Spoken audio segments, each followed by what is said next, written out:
Her rich family burst into laughter when my son's wife pointed at me and said, "This is the burden we're stuck with."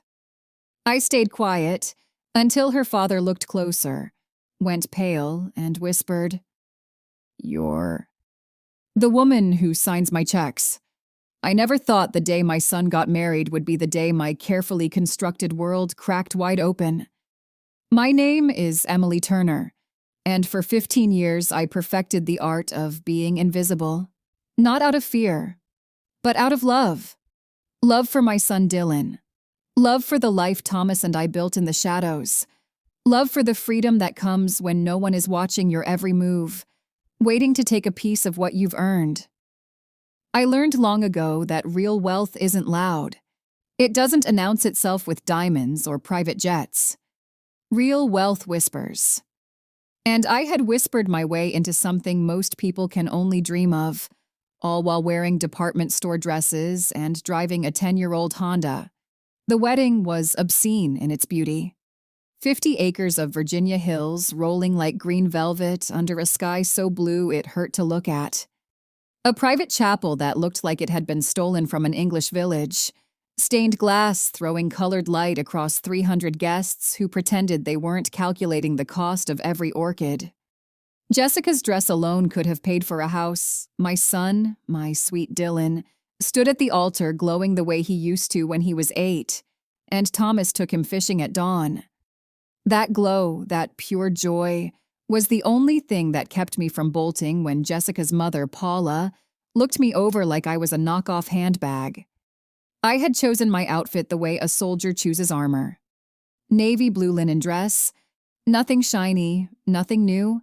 My grandmother's pearls, the only thing I wore that had ever belonged to real money.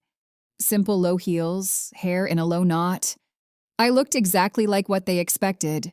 The modest widow of an engineer, living on a pension and memories invisible. Safe. The reception was a different creature. Ice swans melting into crystal punch bowls. An orchestra that probably cost more per hour than I let anyone believe I made. In a month, I sat at a corner table, nursing sparkling water, watching Dylan spin his new bride under strings of fairy lights. Jessica's laugh carried like expensive glass breaking. She was radiant. She was also, I had noticed, ruthless in small ways. The way she corrected the florist. The way she touched Dylan's arm when she wanted the photographer's attention. The way she had asked me, twice, in 8 months of knowing me, whether I had considered assisted living, or if I needed help managing bills as I aged. Then she walked over with her parents in tow. "Mom, Dad," she sang, syrupy sweet. "This is Dylan's mother, Emily." Robert Reynolds was tall, silver-haired, still handsome in that way men who have always had money remain handsome. He looked at me politely, then really looked. Something shifted behind his eyes. Recognition. Shock. A slow dawning horror. "Emily Turner," he said, so quietly I almost didn't hear it over the music. My stomach dropped through the marble floor. "Aren't you—" He stopped, swallowed. "Aren't you the woman from the Reynolds Holdings acquisition? The silent partner? My God, you bought my company!" The orchestra kept playing. Someone laughed too loudly. Paula's diamonds flashed as her hand flew to her throat. Jessica's perfect face went slack, then confused, then something darker. I felt every eye in a 50-foot radius turn toward us. I smiled the way I had practiced in mirrors for 15 years, small, serene. "I think you have me confused with someone else, Mr. Reynolds." But we both knew he didn't. Jessica's gaze snapped between us like she was watching a tennis match she hadn't known she'd bought tickets to. I excused myself with apologies about needing air, kissed Dylan on the cheek, and walked out before the whispers could catch me. That night, in my perfectly ordinary apartment with its perfectly ordinary furniture, I poured myself a glass of the 1982 Chateau Margaux Thomas, and I had been saving for a milestone that never came. I stood at the window and watched headlights crawl along the street below. Ordinary people going home to ordinary lives. My hand shook just slightly. 15 years of invisibility, gone in one sentence. Robert Reynolds had recognized me from a single boardroom meeting 3 years earlier. I had sat quietly while my lawyers dismantled his over-leveraged empire and put it back together under my anonymous ownership. I remembered how little attention he'd paid me then. Just a middle-aged woman in a navy suit, clearly there as decoration. He had barely glanced up from his phone. Now he knew. The next morning, Dylan called at 7, voice raw. "Mom, what the hell happened last night? Robert pulled me aside after you left. He asked if Dad's patent money had been bigger than we said. He asked if you were some kind of secret investor." Mom, he looked scared. I closed my eyes. The coffee tasted like ash. "Dylan, come over. We need to talk." He arrived still in his tuxedo shirt, sleeves rolled up, hair wild. He paced my living room the way he used to pace before college exams. "Talk to me, please." I sat him down and told him the truth I had protected him from since he was 24. That the patent Thomas sold in 2012 wasn't for 1 or 2 million. It was 25. That we had taken that money and grown it, quietly, carefully, the way you grow anything precious. In the dark, with patience, that when Thomas died, I had kept growing it. That by 2022 I had used 800 million of it to buy a failing conglomerate whose spoiled daughter now slept beside my son Dylan, listened without moving. When I finished, he put his head in his hands. "You let me think we were middle class. You let me work 60-hour weeks, save for a down payment like some kind of hero, while you... Mom, do you have any idea how insane this feels?" "I wanted you to build your own life," I said softly. "Not live in the shadow of ours." He laughed, a broken sound. "Yeah, well, congratulations, mission accomplished. Until my father-in-law recognized my mother as the woman who owns his entire legacy." My phone pinged, a text from Jessica. "Emily, lunch today? There are some family matters to discuss now that we're all closer." Dylan stared at the message. "She's circling, Mom. She smells blood." I looked at my son and felt something harden inside my chest, something that had been soft for far too long. "Then let her circle," I said. "But she should know the water's deeper than she thinks." The restaurant was all glass and gold forks, the kind of place that charges $28 for a salad because it has 3 edible flowers on top. Jessica was already seated at the corner table with the panoramic view, blonde hair gleaming like she'd hired a lighting designer. She stood when we arrived, hugged Dylan, air-kissed near my cheek. "I ordered a 95 Bordeaux," she announced, "to celebrate family." The bottle cost $980. I knew because I own 12 of them. "That's generous," I said mildly, "for a Tuesday lunch." "Oh, nothing is too generous now, is it?" Her smile never reached her eyes.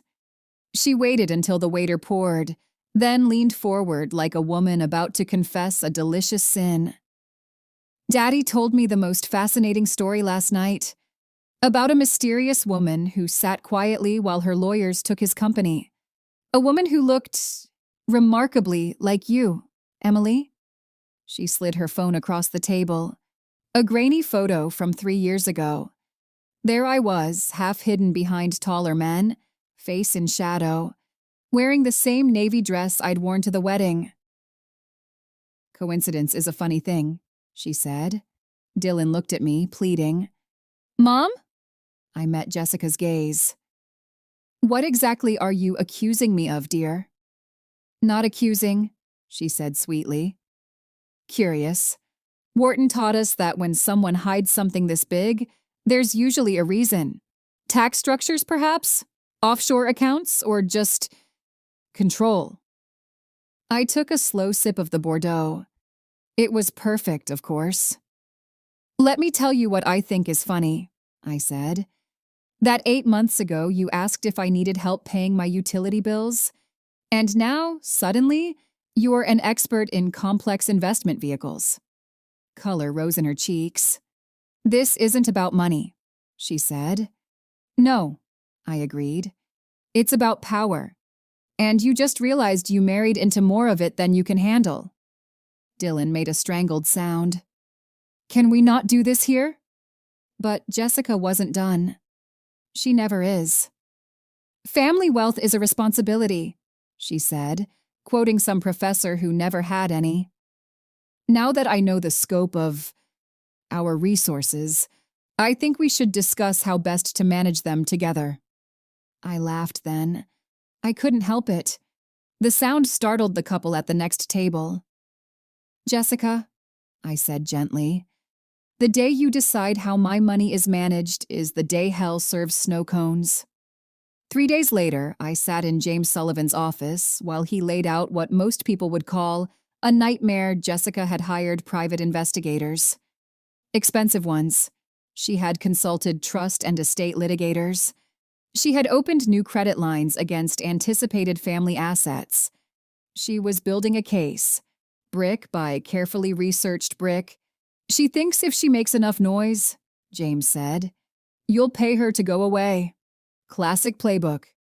I stared at the financial autopsy of the Reynolds family estate, mortgaged to the hilt. Investment accounts drained. Credit cards maxed at Bergdorf and Neiman's. Robert's consulting fees, my quiet charity, keeping the lights on. She didn't just marry Dylan, I said slowly. She married what she thought was his future inheritance. James nodded. And now she's furious the inheritance has a pulse and teeth. That night I opened every file I had kept locked away. Spreadsheets that would make a hedge fund manager weep. Licensing agreements. Quiet stakes in companies that were changing the world, one battery cell, one solar panel, one gene therapy at a time. Thomas and I hadn't just gotten rich. We had gotten smart. Dangerously smart. I poured another glass of the Margot and made a decision. If Jessica wanted war, she would get it from someone who had been playing the long game while she was still pledging sororities. They arrived the following evening armed with folders and righteous indignation. Jessica wore a charcoal suit sharp enough to cut glass. Dylan looked like he hadn't slept in days. We're here for the family, she began. The way people do when they're about to ask for something outrageous, I let her talk. I let her unveil her beautiful PowerPoint about family foundations and shared governance and intergenerational equity. I let her propose a board of trustees, guess who the deciding vote would be, and an initial seed of $50 million, $50 million. When she finished, the silence was so complete I could hear the refrigerator hum. I stood, walked to my bookshelf, and took down the folder I had prepared. Jessica, I said, before we discuss my money, let's discuss yours. I laid it out like a surgeon. The mortgages, the drained accounts, the private investigators, with invoices, the new credit lines, the phone call to her college roommate 3 weeks before she met Dylan. I'm tired of pretty boys with no prospects. I need someone stable. Old money is best, but new money will do if it's enough. Dylan read that transcript twice. When he looked up at his wife, something inside him had already died. Jessica tried to recover. This is invasion of privacy. No, I said. This is self-defense. I turned to my son. Dylan, I love you more than anything in this world. I hid the money so you would never have to wonder if people loved you for you. Looks like I failed. He didn't answer. He was staring at Jessica like she was a stranger wearing his wife's face. 2 weeks later, she escalated. SEC inquiries. Whispers of beneficial ownership violations. Anonymous tips to financial crime reporters. She wanted to drag me into the light and burn me there, so I called the meeting. James's boardroom, mahogany table, 20 floors above the city. Me, Dylan, Jessica, her parents, her shark of a lawyer. They demanded transparency, they demanded a family trust, They demanded $15 million as if it were loose change. I listened until they were finished. Then I made my offer. 72 hours, I said. Withdraw every complaint, cease every investigation, sign an ironclad agreement never to contact me or Dylan again. In return, $5 million, clear title on your parents' house, and Robert keeps his consulting gig. Take it, or I bury you in litigation so deep you'll wish you'd never learned my name. Jessica opened her mouth to negotiate. I smiled. Noon tomorrow, I said. After that, the offer becomes zero, and I will make it my hobby to ensure every creditor you have calls their loans. At 11:47 a.m. the next day, her lawyer called. Papers were signed by 5. The money transferred by 6. Jessica disappeared. I heard later she bought a condo in Miami under her maiden name. Good luck to the next man. Dylan filed for divorce the following week. It was quiet. It was final. 6 months later, he called me on a Sunday, voice lighter than I'd heard it in years. Mom, I want you to meet someone. Her name is Sarah. She teaches 3rd grade. She thinks you sound grounded. I laughed until I cried. A year after that, I sold the apartment with its ghosts and moved to Santa Fe adobe walls, turquoise doors, air that smells like piñon and possibility. I started the Thomas Fund. No fanfare, no name on buildings. Just quiet grants to kids who remind me of Thomas at 25, kids with impossible ideas and no one to believe in them. Dylan and Sarah got married in my backyard at sunset. 20 people. Tamales and string lights. Sarah wore her grandmother's lace and cried when she saw the desert sky on fire with color. I wore a simple blue dress and my grandmother's pearls. No one gasped. No one recognized me. No one needed to. That night, Dylan hugged me so hard my ribs creaked. Thank you, he whispered, for protecting me, even when it hurt. I held him close and felt 15 years of weight slide off my shoulders. Like water, I am still wealthy beyond most people's dreams. But I finally understand the difference between being invisible and being free. And freedom, it turns out, is the most expensive thing I ever bought. It cost me $5 million, one marriage I never wanted, and a lifetime of secrets. Worth every penny.